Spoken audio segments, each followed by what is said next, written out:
Friends, welcome back. ഇന്നത്തെ recipe ഒരു pudding ആണ്. തായി ഡെസേർട്ടാണ്. തേങ്ങാവെള്ളവും തേങ്ങാപ്പാലും കൂടി ചേർത്തിട്ടുള്ള ഒരു പുഡിംഗ് റെസിപ്പിയാണ്. നല്ല ഈസിയാണ്, എളുപ്പത്തിൽ ഉണ്ടാക്കിയെടുക്കാം. എങ്ങനെയാണ് ചെയ്യുന്നതെന്ന് നോക്കാം. ഒരു പുഡിങ്ങിന് വേണ്ടി നമുക്ക് 1.5 കപ്പ് തേങ്ങാപ്പാലും 1.5 കപ്പ് തേങ്ങാവെള്ളവുമാണ് വേണ്ടത്.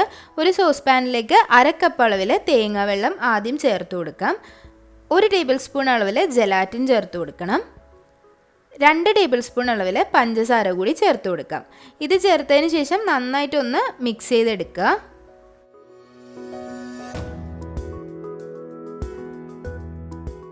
മിക്സ് ഒന്ന് തിളപ്പിച്ചെടുക്കണം. ഒരു മീഡിയം ഫ്ലെയിമിൽ വെച്ചിട്ട് ഇതൊന്ന് തിളപ്പിച്ചെടുക്കുക. വളരെ പെട്ടെന്ന് തന്നെ ഇത് തിളച്ച് കിട്ടും. തിളച്ച് വരുന്ന സമയത്ത് 1 കപ്പ് അളവിൽ തേങ്ങ വെള്ളം കൂടി ചേർത്തിട്ട് നന്നായിട്ടൊന്ന് മിക്സ് ചെയ്തെടുക്കുക. അപ്പോൾ ആദ്യം നമ്മൾ ചേർത്തിട്ടുള്ള മിക്സ് തിളപ്പിച്ചതിന് ശേഷം വേണം 1 കപ്പ് തേങ്ങ വെള്ളം ചേർത്തിട്ട് വീണ്ടും ഒന്ന് തിളപ്പിച്ചെടുക്കാനായിട്ട്. ആറിയതിന് ശേഷം വേണം നമ്മൾ പുഡിങ് സെറ്റ് ചെയ്യാനുള്ള പാത്രത്തിൽ ഒഴിച്ച് വെക്കാനായിട്ട്. പുഡിങ് ട്രേയിലോ അതുപോലെ നിങ്ങളുടെ അടുത്ത് ഏത് പാത്രമാണ് നിങ്ങൾ ഉപയോഗിക്കുന്നത് ആ ഒരു പാത്രത്തിലേക്ക് ഒഴിച്ച് വെക്കാം.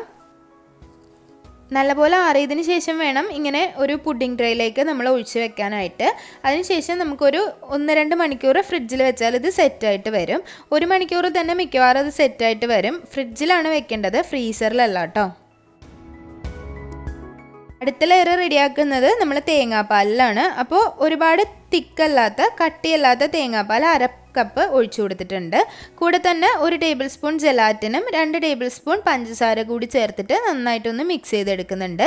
നേരത്തെ ചെയ്ത പോലെ തന്നെ ഇതൊന്ന് തിളപ്പിച്ചെടുക്കണം.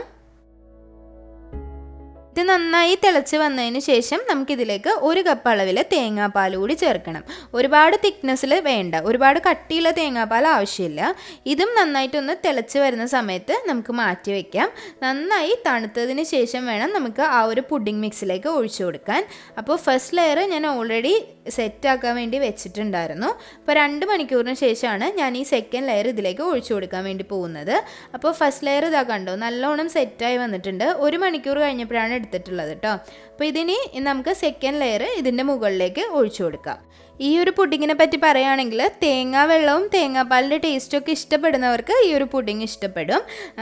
ഒരു പ്രത്യേക ഒരു ടേസ്റ്റാണ് ഈ ഒരു പുഡിങ്ങിന് വരുന്നത്. ട്രഡീഷണൽ ആയിട്ടുള്ള ഒരു തായ് കോക്കനട്ട് ജെല്ലി പുഡിംഗ് ആണ്. സാധാരണ നമ്മുടെ നാട്ടിൽ നമ്മൾ ചെയ്യുന്ന പോലത്തെ ഒരു ടേസ്റ്റേ അല്ല, ഒരു ഡിഫറെൻ്റ് ആയിട്ടുള്ള ഒരു ടേസ്റ്റാണ്. ഒരു തേങ്ങാപ്പാലിൻ്റെയും അതുപോലെ ആ ഒരു തേങ്ങ വെള്ളം വെന്ത് കഴിയുമ്പോഴേക്കുള്ള ഒരു ടേസ്റ്റ് ഉണ്ടാവില്ലേ, ആ ഒരു ടേസ്റ്റാണ്. ഡിഫറെൻ്റ് ആയിട്ട് ഒന്ന് സെർവ് ചെയ്യാൻ പറ്റുന്ന നല്ലൊരു പുഡിംഗ് ആണ്. നല്ല ഒരു തണുപ്പാണ്. നല്ല തണുപ്പിച്ച് ഈ ഒരു പുഡിംഗ് കഴിക്കാൻ നല്ല രുചി തന്നെയാണ് ഉള്ളത്. നല്ല തണുപ്പിച്ച് വേണം കഴിക്കാനായിട്ട്. അപ്പോൾ പുഡിംഗ് ഇവിടെ സെറ്റായി വന്നിട്ടുണ്ട്. ഏകദേശം ഒരു 4 മണിക്കൂർ ഞാൻ വെച്ചിട്ടുണ്ട് ഇത് പുഡിംഗ് സെറ്റാവാൻ വേണ്ടിയിട്ട്. അപ്പോൾ 2 ലെയർ ആയിട്ടാണ് എടുത്തിട്ടുള്ളത്. നല്ല രുചിയുള്ള പുഡിംഗ് തന്നെയാണ് കേട്ടോ. ഇടയ്ക്കൊക്കെ നമുക്ക് ട്രൈ ചെയ്യാൻ പറ്റുന്ന ഒരു പുഡിംഗ് ആണ്. അപ്പോൾ നമുക്കിതൊന്ന് കട്ട് ചെയ്ത് കാണിച്ചു തരാം. ഇതുപോലെ 2 ലെയർ ആയിട്ട് ഒരു ജെല്ലി പോലെയാണ് ആ ഒരു ടെക്സ്ചർ. ഒരു നമ്മൾ ജെല്ലിയൊക്കെ കഴിക്കുമ്പോൾ ഉള്ള ഒരു ടെക്സ്ചറാണ് ഉള്ളത്. തേങ്ങാ വെള്ളത്തിൻ്റെയും തേങ്ങാപ്പാലിൻ്റെയും ടേസ്റ്റാണ് വരിക. അപ്പോൾ നല്ല ടേസ്റ്റുള്ള ഒരു പുഡിംഗ് ആണ്. എല്ലാവരും ട്രൈ ചെയ്ത് നോക്കുക. റെസിപ്പീസൊക്കെ ഇഷ്ടമാവുന്നുണ്ടെങ്കിൽ സബ്സ്ക്രൈബ് ചെയ്യാൻ മറക്കരുത്. കൂടെ ബെല്ലൈക്കൺ കൂടി പ്രസ് ചെയ്യണം. അപ്പോൾ ഇനിയും നല്ലൊരു റെസിപ്പി ആയിട്ട് വരുന്നത് വരേക്കും താങ്ക് യു.